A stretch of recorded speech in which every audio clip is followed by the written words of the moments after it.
Baru kali ini seorang Felix Orlando merasa sebagai orang bodoh yang berhadapan dengan seorang wanita muda berusia 24 tahun.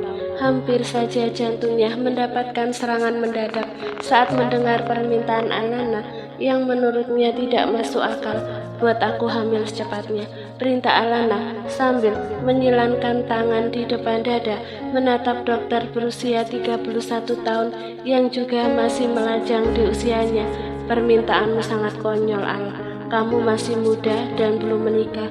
Bagaimana kamu bisa memiliki keinginan seperti itu? Pakik Felix yang seketika shock. Inseminasi buatan donor memang bukan hal yang kedengarannya aneh. Beberapa wanita sering datang padanya untuk menjalankan program bayi tabung dan inseminasi, tetapi donor, aku memerintahkan dirimu, Felix, bukan untuk menasehatiku hakikat usia dan pernikahan. Aku, Nona Alana Kezia Lewis, tidak tertarik dengan pernikahan. Tidak ada bantahan. Alana menatap tajam ke arah Felix yang masih tampak bingung. Pikirkan dulu setidaknya 1 hari saja. Apakah kamu siap menghadapi kritik sosial dari masyarakat ketika melahirkan seorang bayi tanpa status pernikahan, Al? Ucap Felix berusaha menasehati. Aku datang kemari bukan untuk bernegosiasi. Aku memerintahmu, Felix, memohon sebagai seorang wanita yang ingin memiliki bayi. Tanpa perlu aku menjelaskan, aku yakin kamu paham bahwa hartaku terlalu banyak jika aku makan sendiri. Aku ingin memiliki ahli waris. Baiklah, beri aku waktu. Mencari pendonor sperma itu dengan kualitas yang kamu sebutkan itu sangat sulit, Al. Sehat jasmani, rohani, tampan, tinggi, dan bersedia merahasiakan identitasnya. Mereka pasti ingin mengetahui siapa wanita yang berani membayar mereka mahal hanya untuk membeli sperma. Aku bersedia membayar mahal.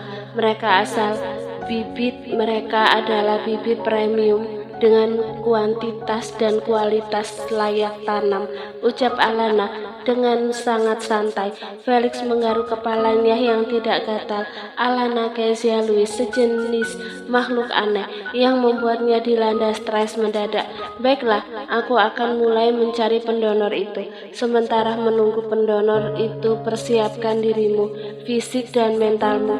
Kehamilan bukan hal yang mudah untuk dilalui, apalagi kamu hidup sendiri dan harus bekerja mengurus perusahaan besar. Aku akan meresepkan vitamin untukmu. Felix mulai menulis di atas kertas dan menyerahkan kepada Alana. Aku memberimu waktu 1 minggu, Felix. Jika tidak, spermamu saja yang aku ambil, ucap Alana sambil mengedipkan mata. Bagaimana jika itu kulakukan? Goda Felix. Maka aku akan melenyapkanmu. Aku tidak sudi menerima bibit dari dokter mesum sepertimu. Dasar wanita aneh. Meskipun saat ini kau masih perawan, jika kau melahirkan, maka keperawananmu itu akan hilang. Apakah tidak merasa sayang jika melepaskan keperawanan tanpa? Alana memukul kepala Felix dengan buku tebal yang berada di atas meja. Dokter muda itu sempat meringis, kemudian kembali tertawa. Kau itu sadis sekali, Al. Kepalaku adalah pusat dari seluruh asetku, gerutu Felix. Tidak hanya kepalamu, aku akan melenyapkan barang tidak berharga milikmu jika sedikit saja kamu memiliki pikiran mesum padaku, kata Alana dengan tegas. Baiklah, sekarang kembalilah ke perusahaanmu yang besar itu, Nona Alana. Biarkan aku berpikir jernih, karena pekerjaan ini sangat berat dan membuatku pusing. Aku akan segera memberi kabar untukmu secepatnya, seminggu. Oke, jawab Felix pada akhirnya. Alana tersenyum. Tidak ada yang tidak bisa dilakukan. Seorang Alana Kezia Lewis memaksa akan dia lakukan jika itu dibutuhkan. Uang bisa membuat segalanya berjalan dengan lancar. Felix tidak mungkin menolak permintaannya. Klinik yang menjadi tempat Felix bekerja merupakan bagian dari King Louis Company. Kakeknya memberikan klinik itu pada Felix.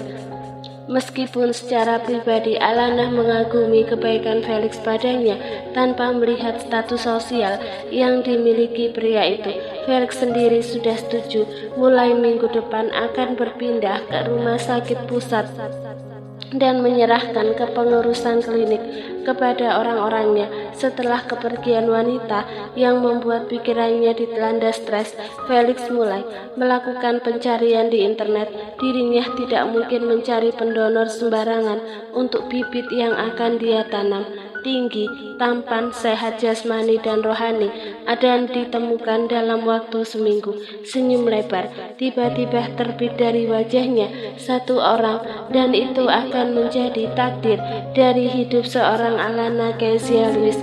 Sementara itu, di bagian benua yang lain, Erlangga Danupraja baru saja menyelesaikan rapat penting perusahaannya saat mendapatkan telepon masuk dari Felix sahabatnya.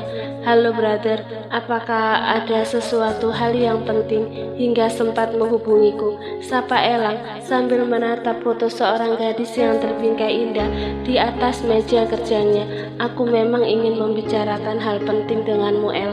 Felix berusaha merangkai kata yang tepat. "Ada apa?" tanya Elang dengan ekspresi serius. "Apa kau bersedia menjadi donor sperma untuk seorang gadis?" "Sial, ini tidak lucu Felix," teriak Elang. "Aku sedang tidak bercanda brother. Seseorang memaksaku mencarikan pendonor dalam waktu 1 minggu.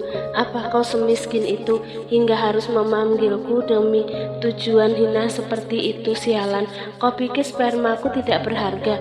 teriak Elang mulai kesal.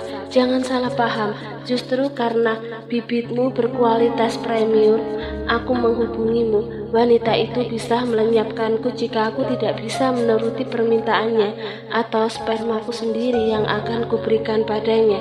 "Siapa?" tanya Elang mulai terpancing suasana. "Maksudmu?" balas Felix dari balik telepon. "Gadis itu siapa namanya? Kenapa kamu seperti menghadapi dewa kematian sampai setakut itu?"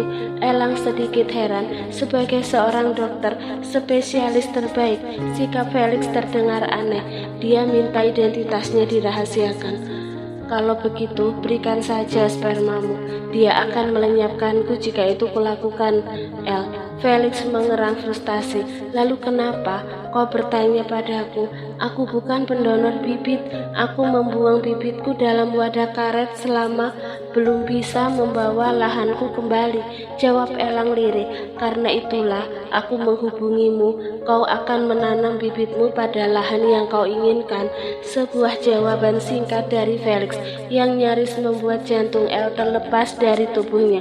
"Katakan, apa?" tanya Felix berniat menggoda. "Felix Orlando." "Siapa wanita itu?" teriak El kesal. "Sama seperti apa yang kau pikirkan brother," jawab Felix kemudian. "Bagaimana jika kau tidak bersedia? Biar aku saja yang mendonorkan. Aku akan melenyapkanmu jika itu kau lakukan," teriak El kali ini benar-benar geram. "Alana Kezia Lewis, dia datang padaku untuk membuatnya hamil." "Brengsek, aku tidak menyukai kalimatmu itu. Awalnya aku berpikiran sama denganmu, El. Ternyata dia ingin menjalani proses inseminasi buatan." Felix mencoba menjelaskan. Elang berusaha menetralkan detak jantungnya. Begitu besarkah kebencian gadis itu padanya? Kenapa Alana tidak mempercayainya sedikit saja hingga memilih hidup dengan rasa sakit? Apakah tidak beresiko? Tidak secara fisik, tapi secara mental. Aku sudah menjelaskannya.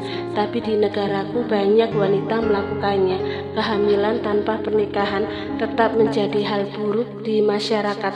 Lagi pula bagaimana dia menjalani trimester pertama nanti? Masa itu adalah masa paling membutuhkan kesabaran. Apa kau tidak mencoba membujuknya? Sudah kulakukan, tetapi bukankah kamu mengenalnya lebih dari aku mengenalnya, El? Alana adalah wanita yang sulit dikendalikan. Elang terdiam. Apa yang dikatakan Felix memang benar. "Baiklah, aku yang akan menjadi pendonornya, tetapi rahasiakan identitasku. Lalu bayaranku ambil untukmu." senang berbisnis denganmu. El meletakkan kembali telepon genggamnya. Pria itu bersuara frustasi. Donor sperma, memiliki bayi tanpa menikah. Alana Kezia Lewis memang gadis yang tidak biasa. Karena itulah seorang Erlangga Danupraja tergila-gila padanya. Selama seminggu ini Alana berusaha mengatur jadwal istirahatnya yang selama ini tidak pernah ia perhatikan karena jadwal pekerjaan yang padat. Seluruh pesan dari Felix berusaha ia patuhi, terutama menyangkut kebiasaan makan makanan cepat saji yang menjadi menu andalannya dalam berbagai kesempatan. Hari ini dia akan menemui Felix untuk memeriksa kondisi kandungannya. Semalam Felix mengirim pesan bahwa ia sudah menemukan pendonor sesuai kriteria yang ia sebutkan. Ia memantapkan hati untuk menjalani program bayi tabung dan menerima segala konsekuensinya. Apakah Nona akan pulang awal hari ini? Tanya Mark yang melihat Alana mengemasi berkas di atas meja sejak seminggu ini. Mark merasa wanita muda itu mulai berubah, jarang lembur dan membawa bekal dari rumah. Iya Mark, ada apa? Proyek pembangunan Hotel Victory mengalami kendala Nona. Beberapa investor mencabut saham mereka. Mark menjelaskan, apakah yang tidak aku ketahui dari permasalahan yang terjadi seminggu ini, Mark? Tanya Alana penasaran. Ada seseorang yang menghembuskan gosip bahwa Anda pecinta sesama jenis. Mark menjawab dengan menunduk. Pria itu yakin Alana akan marah hingga membuat bencana dengan kantornya, tetapi Mark terkejut oleh sikap tenang yang ditunjukkan gadis itu. Aku tidak akan menanggapi gosip murahan seperti itu, tetapi banyak pemegang saham yang terpengaruh oleh gosip itu, Nona. Mereka meminta klarifikasi dari saya. Mark menjelaskan, gosip itu ibarat bola panas yang bergerak liar tanpa bisa dikendalikan. Hal ini bisa membuat stabilitas perusahaan terganggu, Nona. Aku mengerti, Mark. Hanya saja, aku sangat enggan untuk memberikan klarifikasi. Mereka hanya berniat mengorek luka yang berusaha aku kubur. Kamu adalah saksinya saat aku hampir menghabisi diriku karena depresi, karena mereka hanya bisa berucap tanpa mengetahui apa yang kurasakan. Mark terdiam saat menyadari bahwa wanita yang terbiasa bersikap angkuh dan sombong itu ternyata masih begitu rapuh. Jika Tuan Louis masih hidup, pria itu pasti akan merasa bersedih karena cucu kesayangannya ini harus hidup dengan rasa benci karena cinta. Aku harus pulang, ada sesuatu yang harus aku urus. Jika ada hal yang sangat mendesak, kau bisa menghubungi aku, Mark. Untuk 3 bulan ke depan, aku akan sering bekerja dari rumah. Aku sudah memindahkan Gio ke kantor ini. Dia akan membantumu mengurus perusahaan jika aku sedang sibuk dengan urusanku. Mark mencerna kalimat demi kalimat yang keluar dari bibir Nona. Dari bibir Nona berstatus atasannya itu. Ada hal yang ditutupi oleh gadis itu, tetapi Mark tidak bisa menebaknya sama sekali. Pria itu sudah berjanji kepada Tuan Louis untuk menjaga Alana, jadi meskipun Alana tidak mengizinkan dirinya mengetahui urusan pribadi gadis itu, Mark pasti akan mencari tahu. Kau dari mana? Tanya Alana yang menatap Felix dengan kesal. Hampir setengah jam dia berada di sini, tetapi Felix belum juga kembali. Aku ada urusan dengan temanku Al. Felix menjawab dengan senyum terpaksa, tapi mengingat banyaknya uang yang akan dia dapat dari wanita ini membuatnya bersemangat. Uang adalah segalanya bagi seorang Felix Orlando yang memang tidak ditakdirkan kaya raya. Siapa pendonor itu? Tanya Alana antusias. Seorang pria berusia 32 tahun. Sesuai kriteria yang kau sebutkan, jawab Felix santai. Baiklah, aku tidak ingin mengetahui informasi pribadi tentang orang itu dan jangan berikan informasi apapun tentang diriku. Aku menganggap ini adalah bagian transaksi jual beli. Felix sempat mendesah sesaat. Resiko yang akan ia hadapi ke depan sangat berat karena ini berkaitan erat dengan perasaan cinta dan sakit hati. Tetapi Elang sudah berjanji akan membuat transaksi jual beli bibit ini sebagai transaksi seumur hidup. Entah apa yang direncanakan Elang, Felix cukup percaya pada sahabatnya itu. Sekarang aku harus memeriksa kondisi Rahim.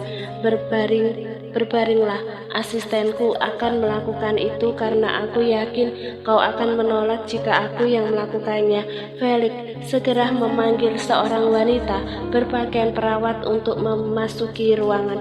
Periksa dia, Anne. Aku akan memantaunya dari layar monitor. Perintah Felix pada wanita bernama Anna itu. Baik dok, silahkan. Nona Anna. Nona, Anda harus berbaring di ranjang. Wanita itu berjalan di belakang Alana yang kemudian naik ke atas ranjang pemeriksaan. Anna menutup korden dan mulai melakukan USG sementara Felix memantau dari layar monitor di depan meja kerjanya. Setelah selesai dengan pemeriksaannya, Alana segera kembali menemui Felix. Bagaimana? Tanya Alana antusias. Kondisi rahim kamu sangat baik, sesuai jadwal periode bulanan yang kamu beritahukan padaku. Saat ini kamu berada dalam masa subur. Kita bisa memulai proses itu besok. Benarkah? Wajah yang biasanya terlihat angkuh dan gelap itu terlihat berbinar. Ya, istirahatlah malam ini, jangan meminum alkohol, jangan stres, dan semoga hanya sekali proses akan berhasil. Kali ini aku akan menuruti semua saranmu. Apakah aku akan membayar pendonor itu sekarang sebagai bayaran di awal? Besok saja. Selebihnya berikan jika program itu berhasil. Terima kasih Felix, aku pulang dulu. Aku harus pergi ke toko bunga karena aku ingin mengunjungi makam kakek dan mama. Hati-hati Alana. Felix menatap kepergian gadis itu dengan senyum tipis. Semoga Alana bisa memaafkan dirinya setelah mengetahui kebenaran yang nantinya pasti akan terungkap. Sepulang dari rumah sakit, Alana mampir ke sebuah toko bunga langganannya. Gadis itu membeli 2 ikat bunga mawar dan berjalan menuju mobilnya.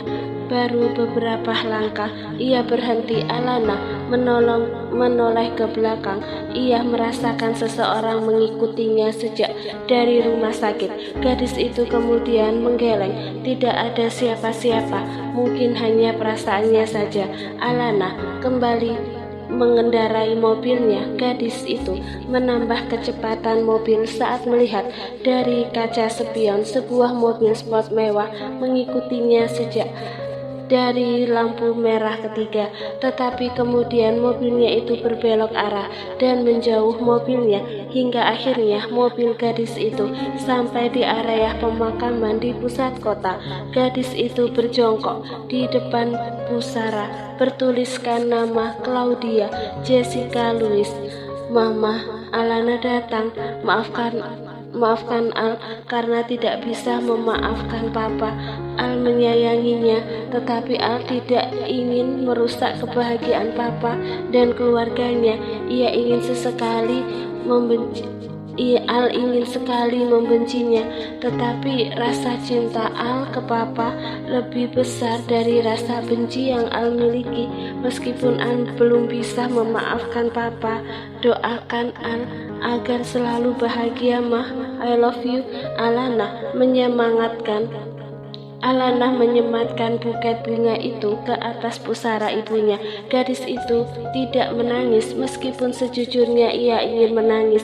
Hidup sebatang kara memang sebuah hal yang menyedihkan, tetapi dirinya harus kuat karena ada banyak orang yang bergantung kepada dirinya. Setelah berdoa untuk ibu dan kakeknya, Alana segera meninggalkan makam. Sementara itu, di sana tidak jauh dari makam Erlangga menatap kepergian Alana dengan ekspresi muram. Pria itu berjalan menuju makam ibu dan kakek Alana. Selamat sore Nyonya. Maaf karena membuat hati putri Anda terluka. Anda telah dekat dengan Yang Maha Kuasa. Saya yakin Anda mengerti dengan apa yang selama ini saya rasakan. Saya Erlangga Danupraja, bukan pria baik, bukan kriteria menantu yang tepat untuk putri Anda yang suci, tapi saya akan menggaransikan hidup saya untuk Alana seumur hidup. Oleh karena itu, berkati saya. Elang beranjak dan menjongkok kembali di pusara kakek Louis. Kakek, terima kasih karena kakek sudah mempercayai saya untuk menjaga Alana. Meskipun saya tidak mengawasinya secara langsung, tetapi Tuan Mark melaksanakan tugasnya dengan baik. Saya berjanji akan memberikan kebahagiaan lebih besar dari kesedihan yang telah saya berikan untuk cucu Anda. Rasa lega di dalam hati dirasakan oleh Elang setelah mengungkapkan perasaannya di makam dua orang yang berharga dalam hidup Alana. Tanpa Alana ketahui, sebelum Tuan Louis meninggal, pria itu menuliskan sebuah pesan, menitipkan Alana padanya. Tetapi karena kebencian gadis itu sangat besar, Elang meminta bantuan Mark. Kemajuan King Louis Company tidak lepas dari campur tangan dirinya. Kau ada di mana, brother? Tanya Felix lewat panggilan suara ketika Elang berada di dalam mobil menuju rumahnya. Rumah yang baru saja dia beli seharga 5 kali lipat harga jual sesungguhnya. Rumah dengan lokasi bersebelahan dengan rumah yang ditempati Alana. Aku dalam perjalanan. Apakah kau ingin bertemu denganku? Kita akan membicarakan proses besok. Aku akan mengambil sperma milikmu malam ini. Bersiaplah, kata Felix. Apa maksudmu bersiap? Ya Tuhan, aku tidak mungkin mengeluarkannya dengan bantuan tanganku, bukan? Brengsek, umpat Elang yang kemudian mematikan telepon. Felix adalah satu-satunya teman yang ia percaya tidak akan menusuknya dari belakang. Kali ini seorang Elang harus tunduk kepada aturan dokter gila yang sayangnya sangat cerdas itu. Demi menjalankan rencana ini, Elang harus membujuk orang tuanya agar mengizinkan dirinya mengelola perusahaan milik keluarganya yang berada di Australia.